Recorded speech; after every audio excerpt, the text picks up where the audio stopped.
Assalamualaikum warahmatullahi wabarakatuh. Jumpa kembali dengan saya Subur Santoso di channel SSMath, channel pembelajaran yang mengedepankan proses.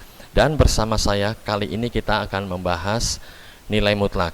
Namun sebelumnya jangan lupa untuk subscribe dan membagikan video ini untuk memperoleh pemberitahuan video saya selanjutnya, dan juga untuk pengembangan channel ini sehingga dapat memberikan manfaat bagi banyak orang. Sebelum kita masuk pada contoh soal dan pembahasan, kita definisikan dulu untuk nilai mutlak.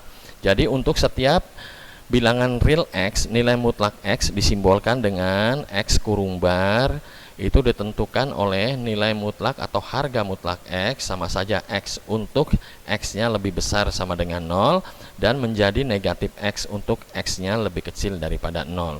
Definisi inilah yang akan kita pakai sebagai acuan dalam menyelesaikan soal nilai mutlak dan juga soal yang berkaitan dengan persamaan nilai mutlak.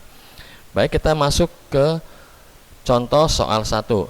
Nah, ini ada soal ya. Hitunglah nilai mutlak berikut ini. Ada 4 soal di sini, A, B, C, D. Akan saya bahas dulu atau kita bahas yang A.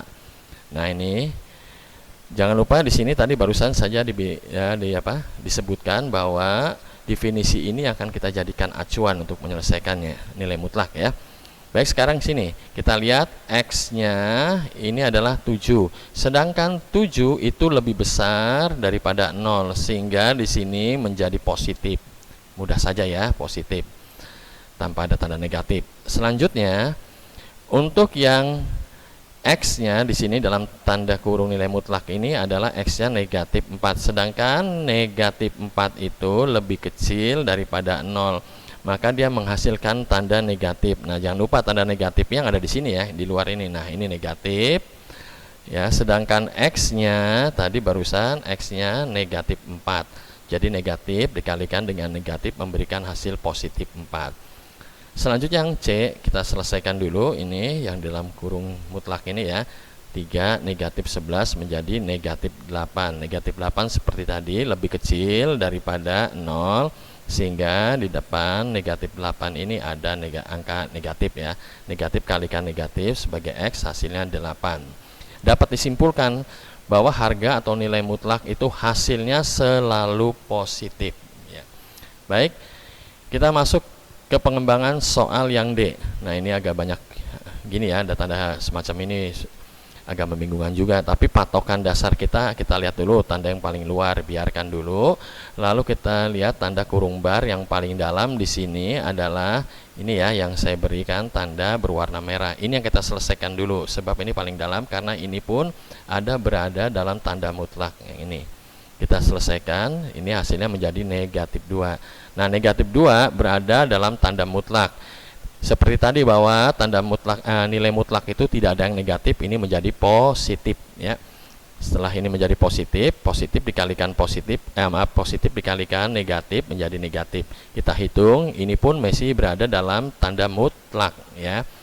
Menjadi hasilnya kita hitung seperti menghitung aritmatika ya. Aritmatika biasa hasilnya negatif 7. Nah, negatif 7 berada tanda mutlak, dalam tanda mutlak seperti tadi diberitahukan ya, bahwa tanda mutlak hasil dari nilai mutlak itu selalu positif, tidak yang negatif. Maka langsung saja ini kita rubah menjadi positif sehingga memberikan hasil dalam tanda mutlak ini ya, 4 ditambah 7 11. Harga mutlaknya menjadi 11. Baik, selanjutnya sekarang kita masuk ke contoh soal 2.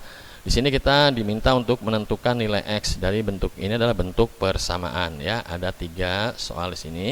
Kita akan mulai membahasnya untuk yang A. Nah, ini kita bahas yang A ya. Jangan lupa ini sekali lagi definisi ini kita jadikan patokan dasar ya.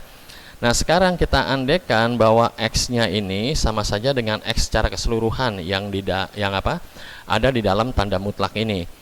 Di sini ada 2 kemungkinan ya.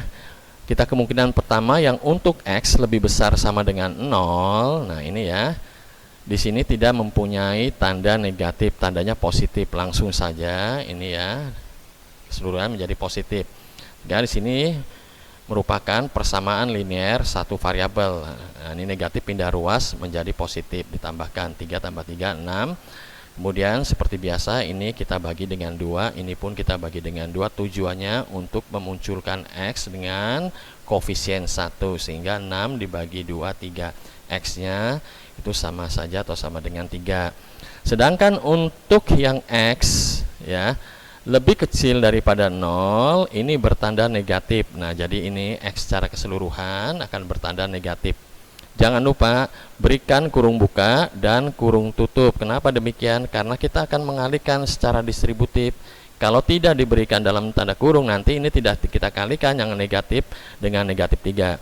Setelah kita kalikan menjadi negatif 2. Nah ini ya, negatif dikalikan negatif 3 menjadi positif. Seperti biasa, ini pindah ruas ya menjadi 3 dikurangkan 3 0. Selanjutnya sama-sama dibagi dengan negatif 2. Ini pun dibagi dengan negatif 2. Sini nggak ngaruh ya, tetap 0. Negatif bagi negatif memunculkan X dengan koefisien 1, X-nya 0. Hasilnya adalah berupa himpunan penyesuaian yaitu 0 dan 3. Baik, kita masuk ke soal yang B. Sama seperti soal A ini ya. Kita berikan dulu kemungkinan yang pertama untuk X lebih besar daripada 0 ya. Nggak berubah tandanya ya, positif. Ini kita pindahkan ruas, 12 dikurangkan 15 karena ini positif, pindah menjadi negatif, hasilnya negatif 3. Seperti tadi dibagi dengan negatif 6, ini menjadi positif X. Sedangkan negatif 3 dibagi negatif 6 menjadi positif 3/6. Ini kita sederhanakan, 3/6 menjadi 1/2. Selanjutnya untuk yang X lebih kecil daripada 0, ya, ini X secara keseluruhan yang ini ya, kita berikan di depannya adalah tanda negatif. Seperti tadi jangan lupa berikan kurung buka, kurung tutup karena ini akan kita kalikan secara distributif. Nah, ini kita kalikan menjadi negatif 15. Di sini menjadi positif 6X sama dengan 12. Pindah ruas, negatif menjadi positif, jumlahkan menjadi 6X sama dengan 27. Dan dibagi dengan 6. Ini pun dibagi 6 habis X ini ya, menyisakan koefisiennya 1 X 27/6. Hasilnya adalah himpunan penyelesaiannya adalah 1/2 dan 27/6. Kita beralih ke contoh soal yang C. Nah ini ya, dalam tanda mutlak 7X positif 11 sama dengan negatif 5. Perhatikan di sini, ini hasilnya negatif 5. Sedangkan tadi nilai mutlak itu tidak ada yang bernilai negatif. Lalu bagaimana? Dengan demikian hasilnya di sini menjadi himpunan kosong. Ya. Baik, demikian dari saya. Mohon maaf bila penjelasan dan teknis kalimat ataupun teknis penjelasannya tidak berkenan. Mohon maaf sekali lagi. Dan terima kasih kepada Bendikaim, terima kasih juga yang telah subscribe video ini. Tak lupa saya juga mengucapkan terima kasih untuk setiap orang yang telah menyaksikan video ini. Assalamualaikum warahmatullahi wabarakatuh.